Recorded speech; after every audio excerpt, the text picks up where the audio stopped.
Introducing National Streaming Sports, live and on-demand sports talk programming that you can access 24/7. For the premier sports talk experience, tap into our Roku channel. Start your mornings with Mac and Jack covering all the weekend sports action. Then pour a cup and enjoy all the sports you can drink on the Coffee and Sports podcast. At midday, talk sports from east to west on the Coast to Coast podcast. Followed at night by some hot girl talk with Prim and Proper Sports featuring Sonia Pearson. Talk boxing on the Gloved Fist. Yankee fans tune in for Start Spreading the News. And there's more on the College Sports Huddle and Sports Scope with Robert Butler. There are 20 podcasts in all and 70 weekly shows giving us a 3.4-star viewer rating. To find us on Roku TV, search for National Streaming Sports on the Roku search bar. Click on the logo and you're in. National Streaming Sports, live and on-demand sports talk for America. National Streaming Sports is brought to you in part by BetUs.com, designed for true fans. NFL odds, Week 1 and futures. College football odds, including Heisman Trophy favorites and playoff odds. NBA odds of division winners and playoffs. Major League Baseball playoff and World Series odds.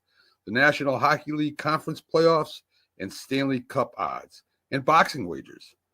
Betting opportunities include versus the spreads and outright winners. Also, during the game. Use our link on our website, nessp.info, the Bet Us Opportunities webpage, for a 125% bonus on your first 3 deposits. Must be 21 years old, and remember, bet responsibly.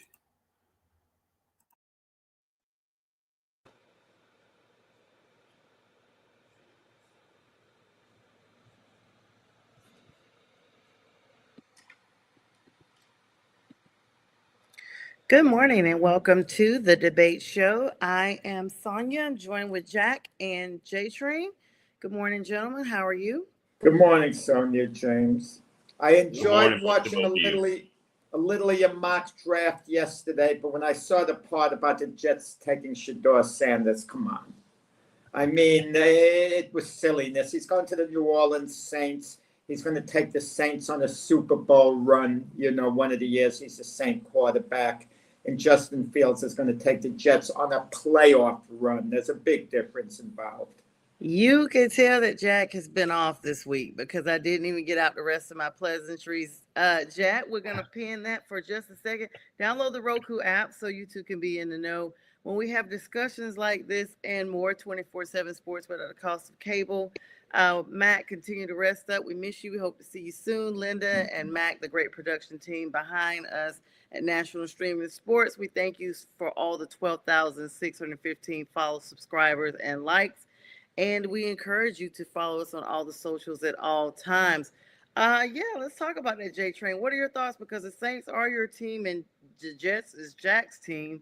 And he's saying there's absolutely no way that they grab Shedeur. He's adamant that if he goes anywhere, he'll be a New Orleans Saint behind Derek Carr or ahead of Derek Carr.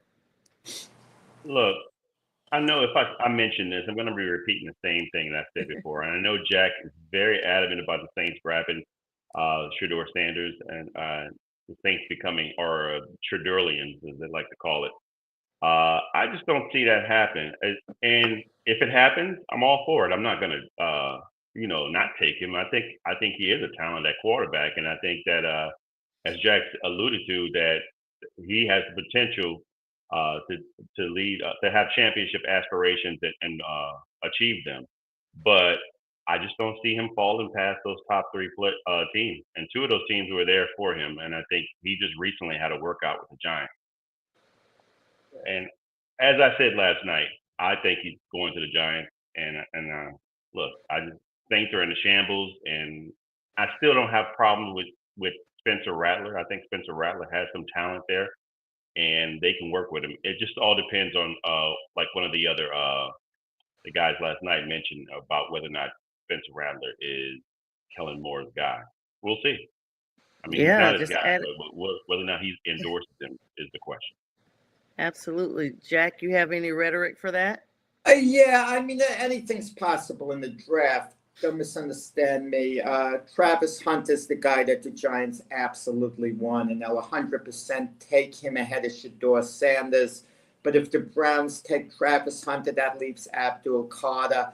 Are the Giants concerned about anything on his medicals at all? I mean, they're more likely to trade down than I think take Shedeur Sanders. The Giants know their quarterbacks stand the second round for them. So I don't think they're going to bypass an elite talent like Abdul Carter if Hunter's not there for them. I mean, Shedeur Sanders just isn't their guy. He's not fitting in at all this year. I know the way the NFL works. The quarterback room already has Russell Wilson and then Jameis Winston, and it's not what a team should do. That's not what it's about. I agree the Giants should draft Sanders if they can get him, and he will be there for them in all probability, of course. It's not what a team should do, and it's not what I believe they should do. I know the way the NFL works. I know the mindset. I know the way the teams are set up right now. That's really what it's about. It's not. Once again, it's not what I think they should do. It's what I know the setup is right now. And the Giants are set at quarterback now in the short term. Shine wants to save his job. DeBar wants to save his job. They get Sanders. He spends a good part of the year on the bench, maybe the whole year on the bench. They're ready to roll with the two veteran quarterbacks, Wilson and Winston. As far as Cleveland goes, I mean, how do you turn down Hunter? I mean, you got two draft choices in one, offense and defense. And there, Well, where do you think that Abdul Carter falls for you in your particular mind?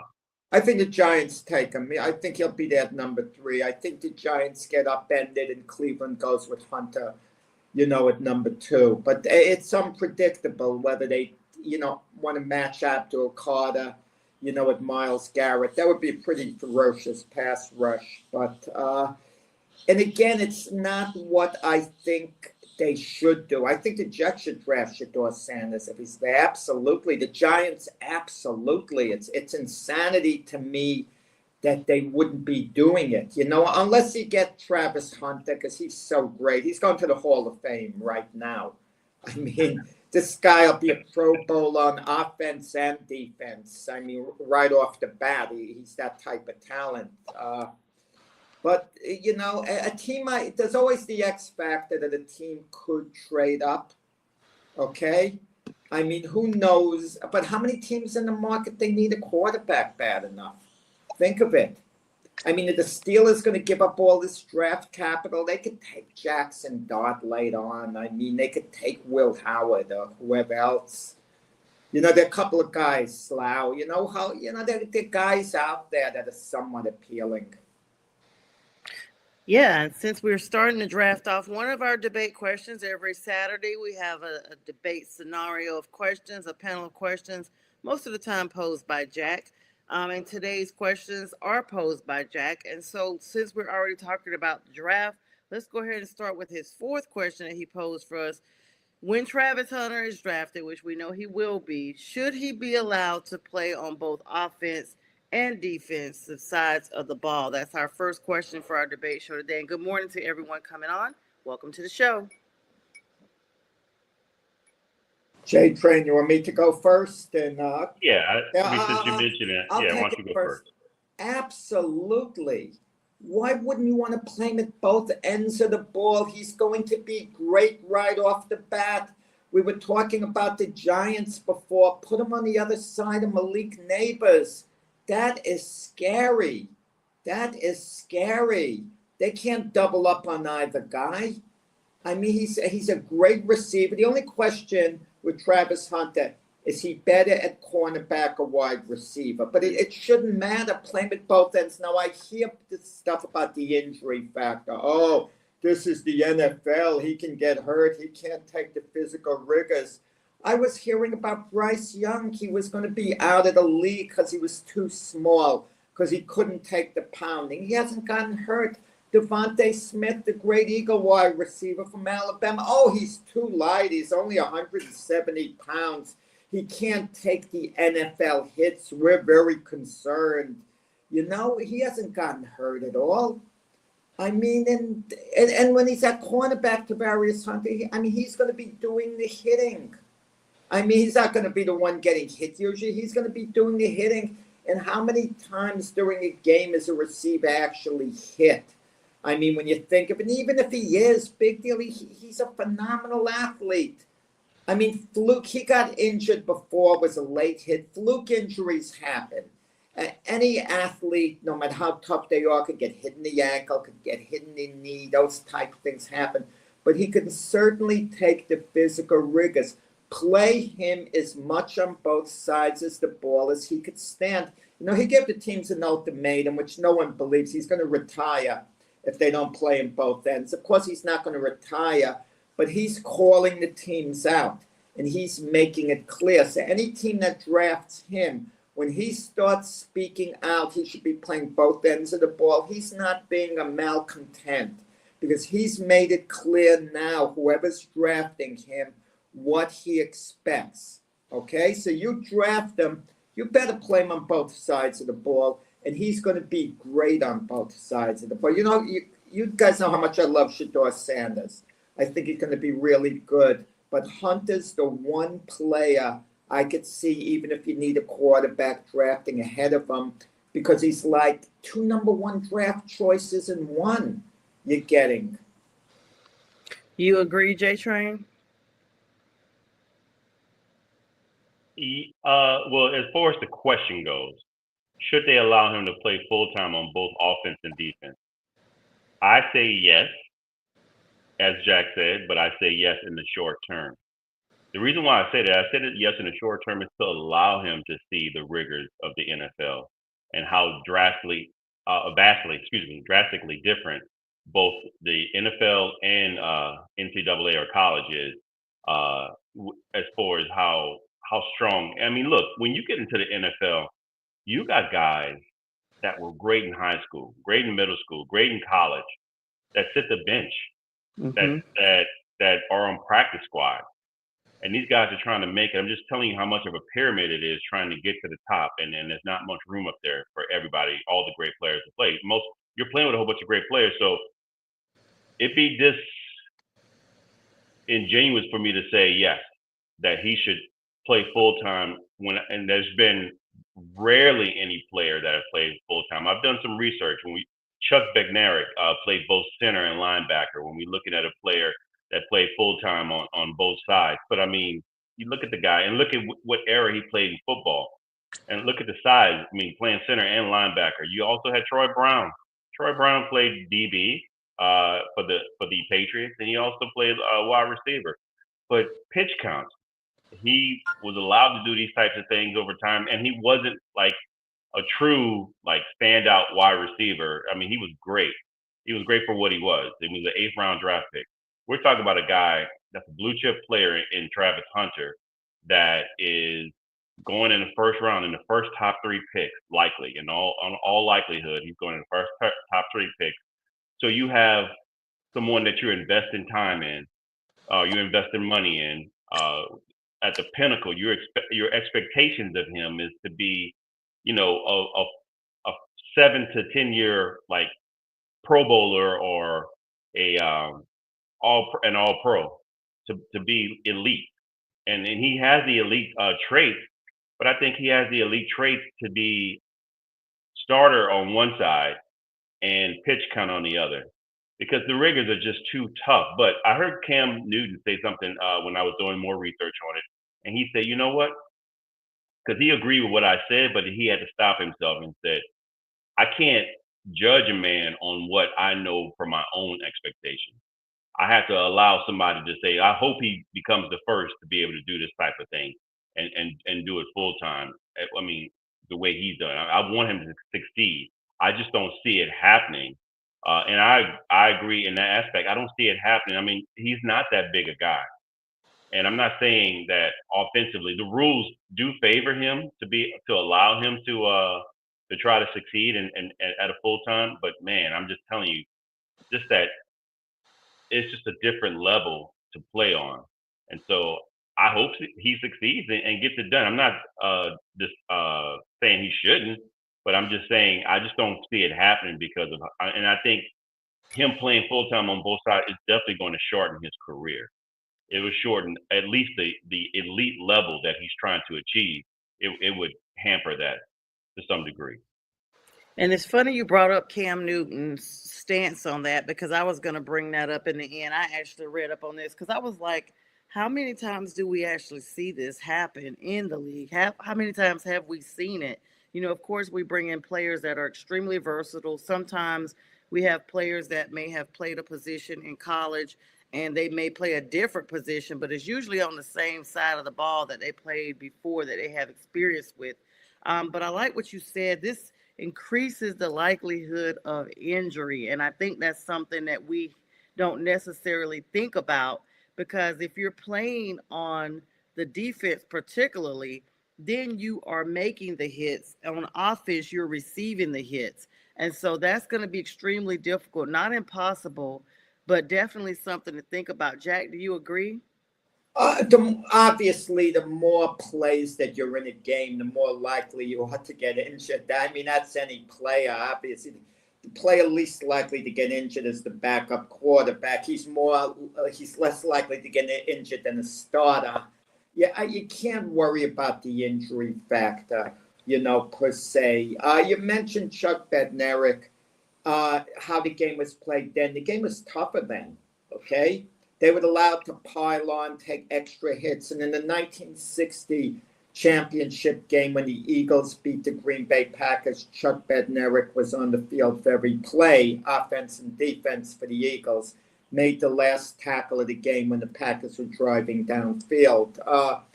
Travis Hunter's already let the teams know how badly he wants to do it.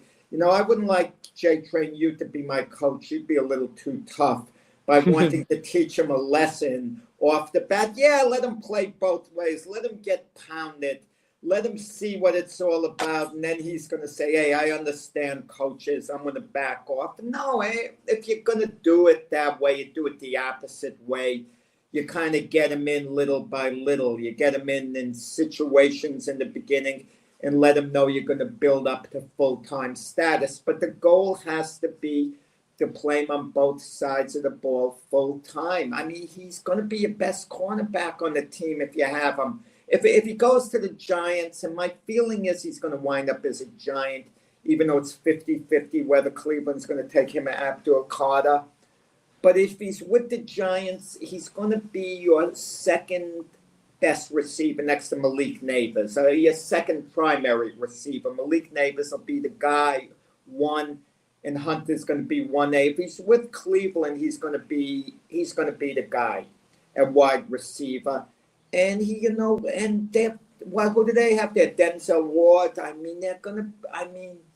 He's going to be really good at the corner. Too. And he's just such a great talent. I think the problem is both of you are worried that he's going to get injured. Let's eliminate the injury factor 1 second. And let me ask both of you. Can he handle it and play at a Pro Bowl level, eliminating the injury factor if he stays healthy? I don't know. That's to be determined. Who knows? Because this is all new, relatively new to us, and so you really haven't seen anybody succeed at an elite level. I mean, some of the names I've listed. These are guys that, again, pitch count. We're talking about Champ Bailey. We're talking about Deion Sanders. We're talking about guys. And one of the greatest cornerbacks, Deion Sanders, is another example. And these are guys who play 2 sports. Mm-hmm. And so, it's just really hard to say that you could do that. And eventually he let one of them go. I think it's just hard to say that you can do that and be elite at one position and not let something go. You don't have a doctor out here saying, you know what, I'm going to be a doctor as well, but I also want to be an attorney. So I'm going to do both at one time. It's just to be great at one thing is probably more ideal for somebody than to try to do both and be mediocre or average at both. Well, Dion wasn't allowed to do both. He wanted to be a receiver as well.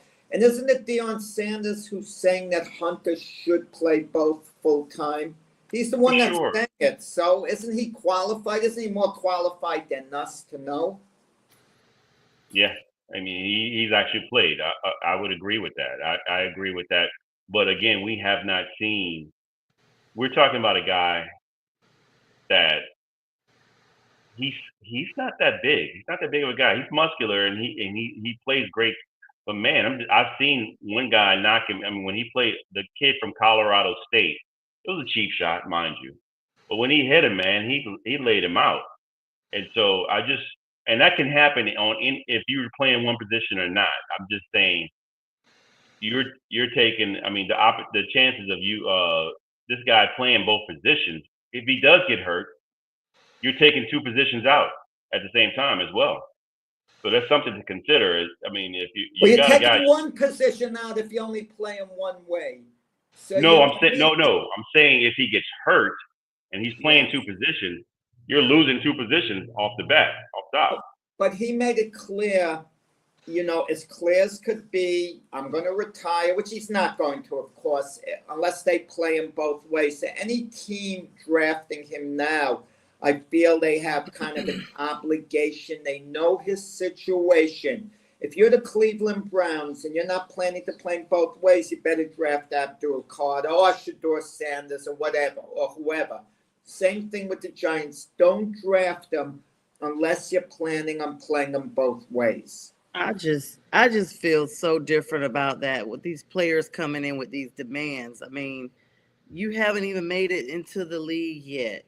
Like, God forbid you fall down at home and break your leg in a way that's career ending. You haven't even been drafted. I mean, I get you can express interest like, hey, this is where I'm talented. I'd love to play both sides. I really would like to play both sides. There's a way you can, get that message across without saying, basically, if you draft me, then I need to play both sides or I'm going to be a pain in your butt, basically, from day one, is what he's basically saying. I think that's good, Sonia. He's tipping off the teams. He's not waiting till he gets there. He's letting them know, don't draft me. He's being honest with them. He might be a pain in the butt. He might complain. If he gets drafted and they're only playing him one way and he starts complaining, to me, he's within his rights. He told the teams that's what he was going to do. Right. They should be listening. Don't draft him then unless you're ready to play him both ways. At least build him up to it. I'll agree with this. You don't necessarily have to play him as a starter both ways to begin with. But if he's going to be a receiver, let him play part-time as a cornerback and vice versa. Okay, that's different if you're letting him build up to that, yeah. And that's what I was going to say. I do agree with you as far as you mentioned earlier that if you're a team, you work him in his way to full time on one side.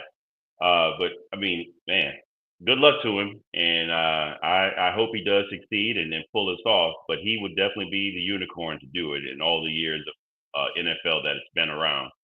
He'd be the only one that's done that. So we'll see. Keeping with football, our next question is also football related. Jerry Jones has been in the news quite a lot. I mean, almost every week you're hearing something about Jerry Jones, poor guy. At this stage in his life, do you think that he is so obsessed with winning? Is it more now than ever before that we've seen? I mean, in my opinion, is he less obsessed with winning? I think. Did I put more? It was less. Do you think that Jerry Jones is as obsessed with winning as before? So yeah, I get.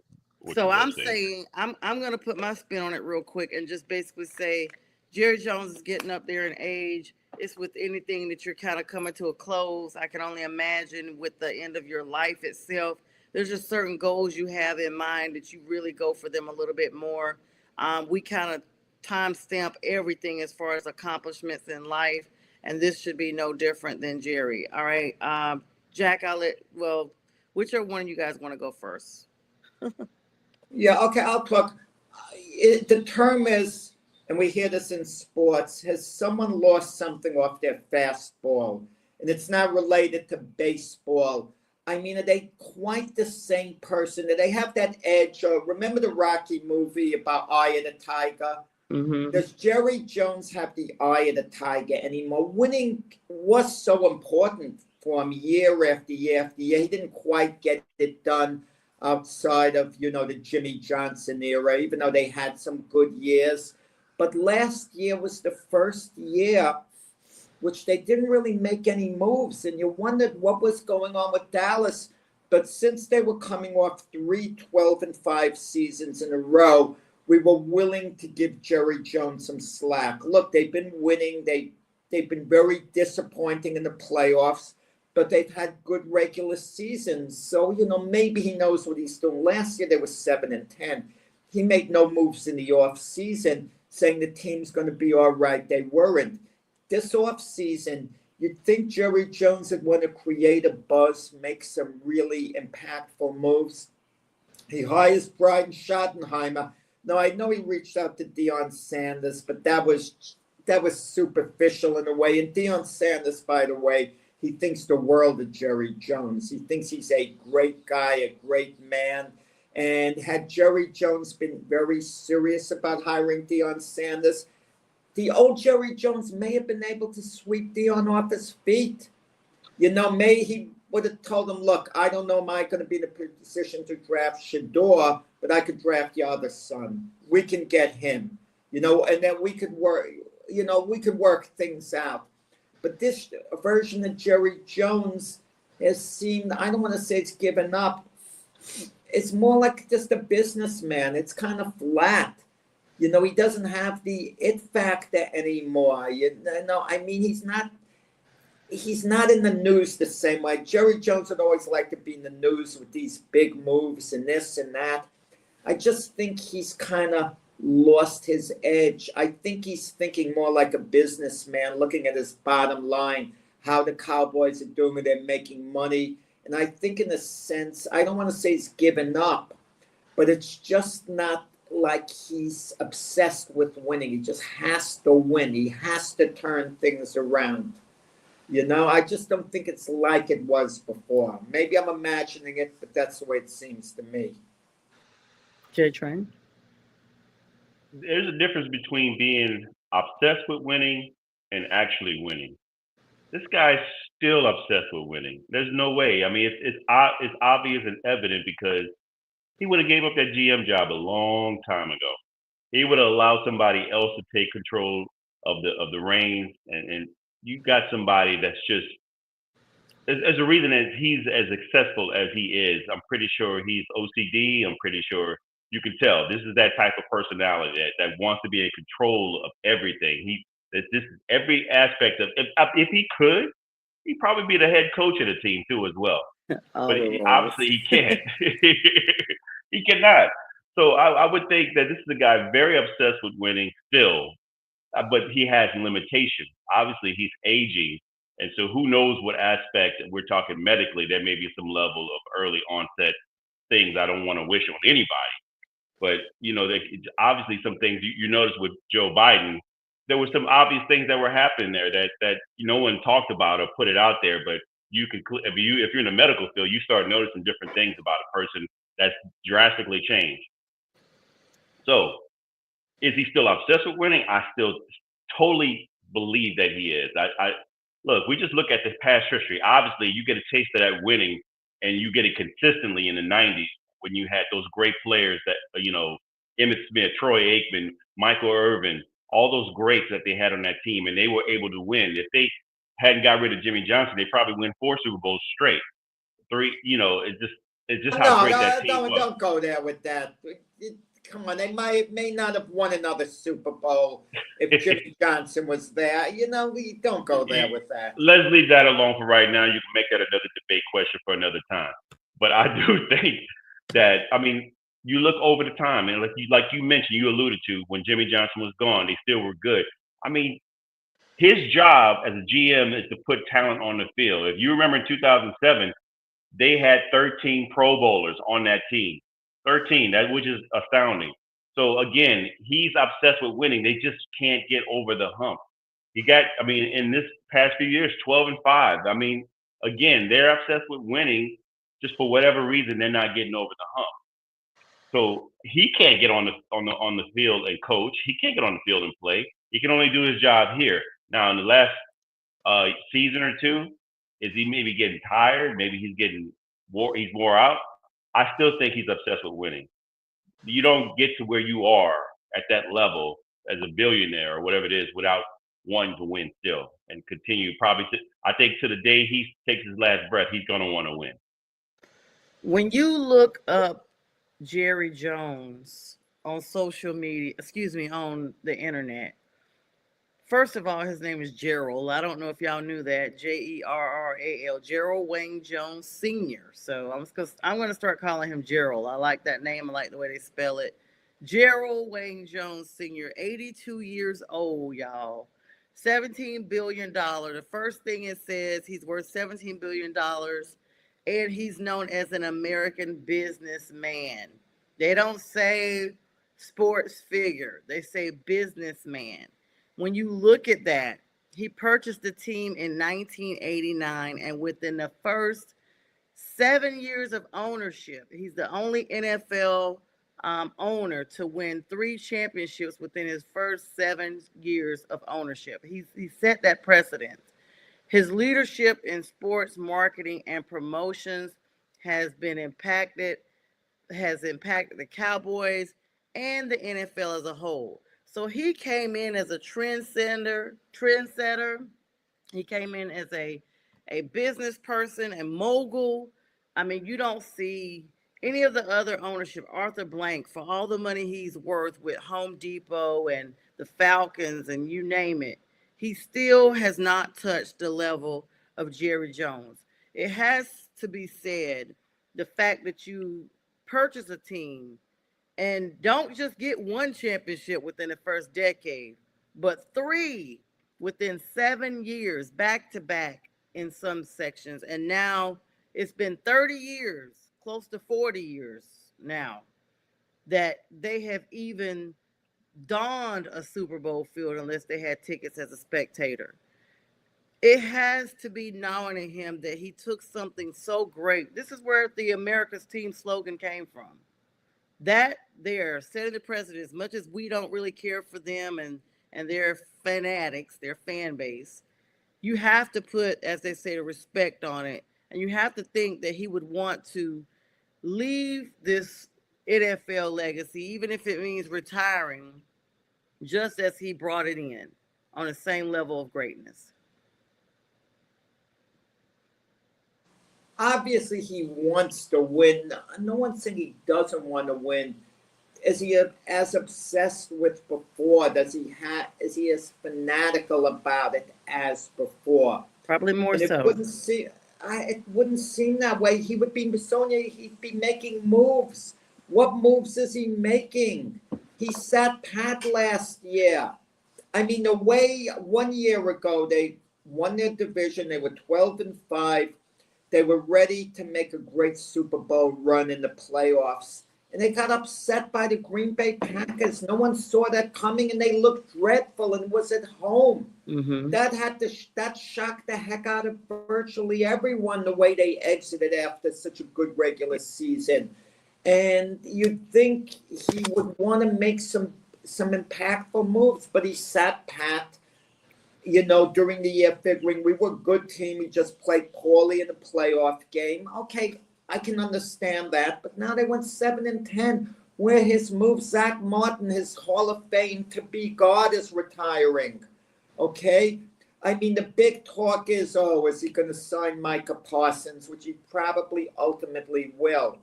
But is that it? They're concentrating on signing Micah Parsons? I mean, and that's going to play itself out for a while. Should he, shouldn't he? When is he going to do it? And we're going to hear that during the moves. They're just, it's, I just don't feel it's the same with Jerry Jones. And look at the division he's in with the Eagles and Commanders. Wow. Is anyone going to pick the Cowboys for second place, let alone first in that division? So you're talking about at best, they're going to be probably straining to get a wild card position at best. Yeah, and good morning to you, B. Strilla. And he says, I would make Tip proud. Of course, Mike Tipton, the Tipping Point, is a huge Cowboys fan, but he is a realistic Cowboys fan, so I can deal with him. He's very factual and says he hopes they go 0-17. I mean, Jack proved and actually brought out a lot of points. I mean, it's very evident that Jerry Jones has just been in a stagnant position of adding to what this team has. In fact, he promoted, I call him Shopping Center. He promoted their offensive coordinator, Schoppenheimer. Did not even try to go out and get a new coach behind Mike McCarthy when you're saying McCarthy should be replaced, but you don't do the recruitment necessary. You have a quarterback in Dak Prescott that continuously gets hurt. I mean, this is not Dak's first injury that he's been out for an amount of time, a significant amount of time. And so then you allow, Michael Gallup to leave. You still got the situation here with CeeDee Lamb. I mean, I don't know. They bring Zeke back. I don't know if that was for emotional purposes or what have you, but Zeke hasn't been who he was since he went to the Patriots in return. I mean, what do you agree with Jack? Has he done anything that would show any type of level of maybe not necessarily obsession, but at least a pivot in the right direction for enhancing this team? That's what I was going to say. It's not always. Sometimes you can be doing something the same way, trying to keep your same plan, the way you did things. That was your secret to your success of winning. And then at some point, sometimes things become stagnant. And so you got to try a different direction. You have to try something different. Why go out and get a guy when you can get somebody homegrown that's within your organization and try to go that direction? Because what you were doing before is just not working anymore. You're getting the coaches that have had success with Super Bowls or had great success with winning, and then it just didn't work out for whatever reason. We're talking about Bill Parcells. Say what you want. Bill Parcells won Super Bowls with New York Giants, but he had success with the Patriots and he had some level of success with the Cowboys, but they didn't pan out to ultimately get the number one goal is to get a Super Bowl. And so you got the same thing with the last coach that was there with Mike. What's Mike's last name? Sorry. Mike McCarthy. Yeah. Well, he's had success with the Green Bay Packers, but I mean, nothing more. He's no more than, I guess, a winning coach in regular season. The playoffs seems to elude him as well. And so they had opportunities to get to where they were supposed to.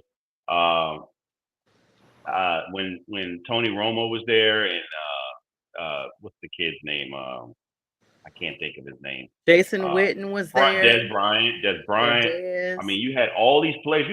You had different levels and times of success where they were there. They just couldn't get over the hump. And how much is that very detrimental to the psyche of a person when you know that if it's in your control, you had success of winning. Forget football. We're talking about other things. I mean, I think he's in oil. I believe that's his source of the majority of his wealth. Yeah, and straight out there in Texas. Yes, and you're also a winner in other aspects. This is just one obvious objective sign that we have of his a level of winning. I just think he's still obsessed with it. He's just trying to veer and take a different tactical point of view from it. I got to tell you something. This is what the old Jerry Jones would do. And you're going to laugh. This is bold, but this is to raise the stock of the Dallas Cowboy franchise, make them truly like America's team. He would pull a shocker during the draft. And, he's maybe a little tired of Dak Prescott. He didn't like being held hostage in the contract talks. And he maybe figures Dak, he's maybe ready to even move on from Dak, even though Dak's still good, obviously. The old Jerry Jones would somehow move up a little in the draft, maybe take Shedeur Sanders, and that's his way of getting Dion would then come to the Cowboys next season, and coach the Cowboys. Dion would be Shedeur would be the backup this year. The Cowboys, I forgot what number they're drafting, but it's doable. They'd have to just move up a little and give some other draft capital, and they can grab Shedeur Sanders before he's available for the Saints at number 9. That's what the old Jerry Jones would do. And imagine what a buzz that would create at Cowboy Nation, having Shedeur and Dion. It would be a joke to the whole organization. Because let's be honest, Dak Prescott, he's a good quarterback, but they've become dull in Dallas with him, running the offense. That's kind of a little boring. I mean, there's not a buzz with Dak as the quarterback, even though he's good. I'd love him to be the Jet quarterback, Dak Prescott, ahead of Justin Fields. But having Shedeur Sanders would signal a new era in Dallas with Dion as the coach. Can you imagine the excitement in Cowboy Nation if that happened? That does sound like something Jerry would have done. And good morning, Richard. Richard says, welcome back, Jack. I agree, Jack. That does sound my dad was a Cowboys fan. And he, we used to watch this stuff a lot. We were inundated with it before, we got the Panthers. And then as a kid, it was just Cowboys. Maybe that's why I'm just about them. But that's exactly what he would do. I could see Jerry right now in the presser room making the phone call himself. Like, we've seen this story before, right, J Train? Yes, now you're saying that you're proving my point. If he does do something like this, that still shows he is still obsessed with winning. So yes, I think he's just not. He's trying to go a different direction, like you said. The old Jerry Jones would do. Now, if he would do that now, we just don't know. Maybe, like you said, trying to make sure they tank a little bit so they could get a player like that, or maybe we don't know what they're going to do in the draft. Maybe they try to move up. They're at number 12. Or if Shedeur falls, maybe they take him there. So who knows? I just think that if you have a competitive spirit, that never dies. You may be physically limited, you may be somewhat mentally limited, but if you are a competitive person, that will never go away. That's going to be in you forever. I'm competitive. It's hard to get rid of that. And you're saddened probably sometimes, which probably also maybe a level of depression when you can't get what you need out of that competitiveness. Maybe that pushes you down a little bit, but doesn't mean he's not competitive or as obsessed with winning. I think he still is obsessed with winning. It's just that they haven't won in a long time. I think he has a resilience of that spirit that's still in there. Let's move on here. That great. That Cowboys thing is a conversation we could talk about for hours, literally, just Jerry Jones and that organization. Maybe that's why they think they're America's team, because they're always at the center of some conversation. Keeping it football related, Urban Meyer has questioned the way the University of Tennessee has handled the situation with Nico Lamaliva. I guess that's how you pronounce his name. Lamaliva, excuse me if I'm mispronouncing it. Do you guys agree with that? I think Tennessee's handled it the right way with Lamaliva. What are they going to do? Be held hostage? He wants to renegotiate. So he doesn't show up for team meetings. He doesn't show up for practice. He could have shown up to those things. His representatives could have been talking with the team all along, letting the team know how unhappy he is. The player could have let the team know that while he's attending the meetings and practice sessions. But once you're not coming to practice and you're holding out, what's that going to say for your program if you're giving in to him? He had to deal with them. And listen, I'm not a believer that a contract is necessarily a contract.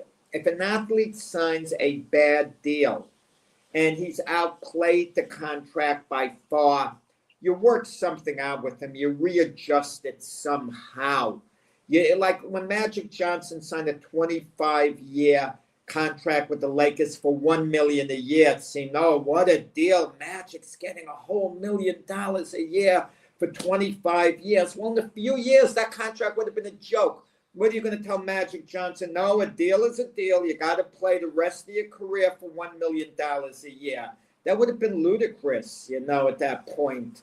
But Urban Meyer is saying, well, Tennessee's looking good now, but when the season starts and they start losing, how good are they going to look? So Urban Meyer's basically saying, yeah, renegotiate. What about the next guy who's going to want to renegotiate? And what's that going to say to the other players?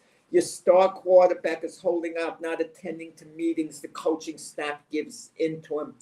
the coaching staff becomes diminished. The university becomes diminished. I think the University of Tennessee handled it the right way. Long term, short term, yeah, they might take a little bit of a hit during a couple of the games, but long term, they did the right thing. What do you think, J Train? I mean, most of what Jack said is true. I mean, they're setting a precedence about how you handle certain things, but in the short term, I have to agree with Urban Meyer. I think they are screwed. I mean, because clearly this kid must have known what the talent is in the room, what talent is in the quarterback room. Otherwise, you don't take any leverage. If you have another guy that can unseat me, you're not going to take this stand. And so he must already know that the talent, that they have a true freshman in George McIntyre. From what I understand, he's not ready to play. And then you have a redshirt freshman in Jake Mecklinger. From what I hear, he's okay, he's good. And so hopefully they're putting all their eggs in one basket with playing him, I guess, to be the next starter. But you don't know what there's an unknown, and I think this kid must have known his talent, as far as, which I think he overshot his hand or overplayed his hand, obviously, because he got booted and he lost money. He's making like 1.7 in UCLA instead of making $2 million a year.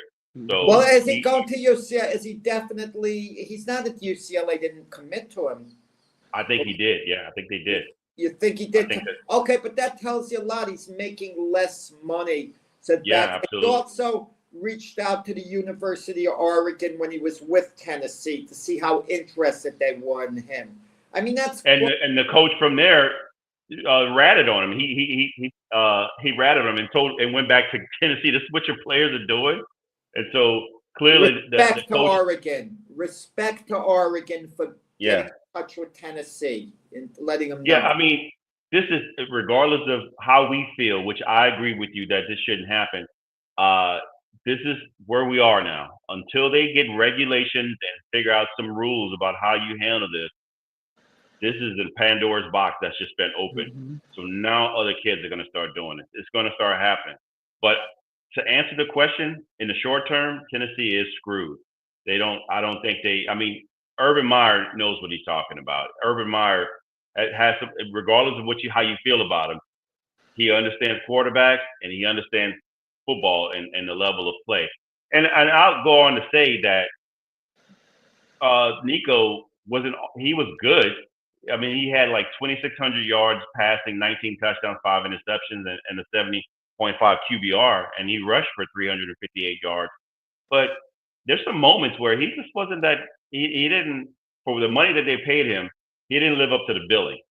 And so I just thought that I could see why they let him go. And you're trying to set a precedent. Like, look, if he was great, I think if he showed that he was great and he would win, they would have paid him the money. They would have paid him the money or try to meet him somewhere maybe closer to where he was.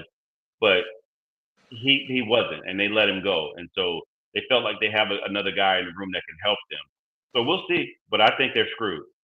And I just want to add, Urban Meyer has been in this league, so to speak, for a very long time. I think he may have had maybe subtle warnings of another player that may have done something similar in the past. But this is just a day and time where we are seeing players that are emboldened to just monkey see, monkey do. The fact that University of Tennessee, that is, has handled this in such a way, this sets the precedence of what's going to be allowed going forward. So if you allow this or don't allow this, you're basically showing everybody else coming in behind Nico that this is either acceptable or not acceptable. And so the way they've handled this, Urban is absolutely correct. University of Tennessee, at a minimum, they'll be impacted, but other schools may also start to be impacted as well because other players may be coming out in the same fashion. These players are just not the same type of player that we all grew up seeing coming in with the mentality, with the physicality. These players are like already groomed to be 5 and 7 years ahead of where everybody else is when they come in to the doors. So that's going to be interesting to follow up on. I mean, it's just like I said, a sign of the times, to quote Prince. It's also generational. I mean, a Mm-hmm. lot of these younger kids, they're given a lot of things are handed to them. Mm-hmm. So the mentality is, I can do what I want to do. Yep. So if you don't give me what I want, I'm out, or I'm gonna figure out another way to get out of this. And so I just think that this is the first you've seen of it, but not Well, the there's last. more to it too. The Lamela, however you pronounce his name, I'm getting tongue-tied. Lamaleva. Better than I was, Sonia, in saying his name. His dad was criticizing the University of Tennessee, saying they're not surrounding his son with really good players. How's that supposed to make the rest of the team feel? Right. I mean, it's not a good feeling. This is your leader, and his father's putting down all those players, and the quarterback himself isn't coming to their defense. I could understand a family member puts down the players, and the quarterback says, "Look, don't listen to what they say. My dad, whatever. He's just talking. That's nonsense. I love you guys. Blah blah blah." But you don't. It's just a bad vibe. Yeah, that would definitely cause a rift. I agree with that for sure. Definitely bad vibe. And like you both said, I mean, it's just a different type of player. It's a different person. Like you guys said, it's almost like the toddler that's having a temper tantrum that gets awarded a piece of candy to stop having a temper tantrum in the middle of the store. This is exactly, in my mind, what it looks like across the board on everything, not just this, the NIL deals, everything. It's like every single thing I'm seeing it in every aspect of the collegiate player that may be trying to propel themselves. It's great to be, expressive of who you are and believing in yourself and confident in yourself.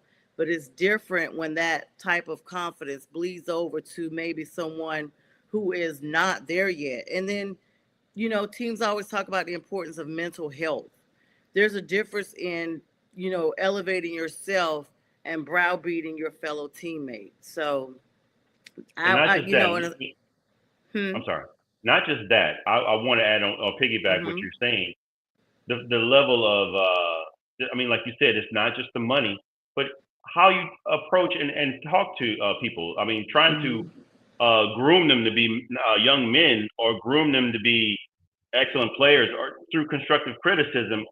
You got to watch what you say to people because if you say something wrong, they have an avenue to leave and go to another place.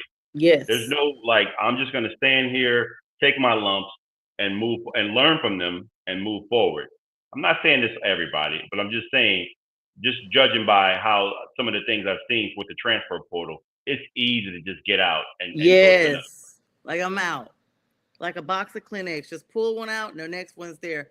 All right, guys, we got about 6 minutes and some change left. Let's go ahead and tackle our last question. Thank you, everybody, for all the likes, loves, and shares. We appreciate you all. Good morning. Chipper Jones, one of my favorite MLB players of all time, says that had Andrew Jones played his whole career on the Yankees and had the stats that he has, he would be in the Hall of Fame. Do you agree? Jack, I'll start with you on that one. Yeah, I didn't add in. Chipper Jones said he'd be a first ballot Hall of Fame. First ballot. I was going to ask you about that. Right. My bad on that. That should have been added in. The answer is no. Just because he's a Yankee, why do people have this misconception? He has 10 Golden Gloves, Andrew Jones. Well, guess what? Keith Hernandez has 11. Keith Hernandez, former MVP batting champion, World Series winner with the Cardinals in 82 and the Mets in 86. He's not in the Hall of Fame. I know Andrew Jones hit 434 homers, a lot more than Keith Hernandez. But look at the batting averages. Keith Hernandez is 4 more than that. Don Mattingly has 9 Golden Gloves, only 1 less than Andrew Jones. Mattingly at one point was the best player in Major League Baseball for a couple of years. Andrew Jones was never the best player in baseball, not even close to being the best player in baseball. But Mattingly was. Mattingly has a 307 lifetime average. He's not in the Hall of Fame. Okay. Andrew Jones, I think, will get in. Yeah. But I don't think if he was a Yankee, it would have necessarily changed things. The Yankees have had some outstanding players that are in the Hall of Fame. Bernie Williams, Jorge Posada, Andy Pettitte.